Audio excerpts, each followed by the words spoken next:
It's a good day for Esther Hagos and her son. They've just received their share of relief food brought in by the United Nations World Food Programme. It's the first delivery of aid they've received in months. Esther and her family are among millions of Ethiopians displaced by the conflict in Tigray region. The family is sheltering in an abandoned construction site a few kilometers from their village. At the spot where their home once stood, Esther and her family pick up the pieces. There were about 20 armed men. They gathered around my house and thrashed all my crops. I constantly have nightmares about how brutal they were, burning everything in their way. They kept getting closer, burning all of the harvested crops and straw. They burned my home and everything I had.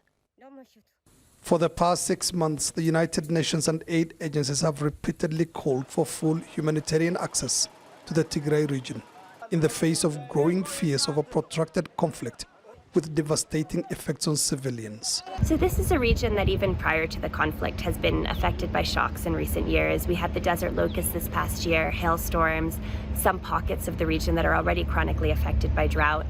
It means that this is an area that's already a bit on the edge. In a new report, a high-level UN-led committee estimated that about 350,000 people in the Tigray region are facing famine conditions. The war is now in its 7th month and has hampered access to essential services, food, water and livelihoods in large parts of Tigray region, putting the lives of millions at risk. UN staff in Tigray continue to report blocked movements of aid, as well as the interrogation, assault, and even detention of humanitarian workers at military checkpoints. The Ethiopian government denies responsibility. There are so many misinformations and disinformations going on, not because of concern about the Tigrayans, but because of the vested interest by others who would like to present this situation as helpless situations.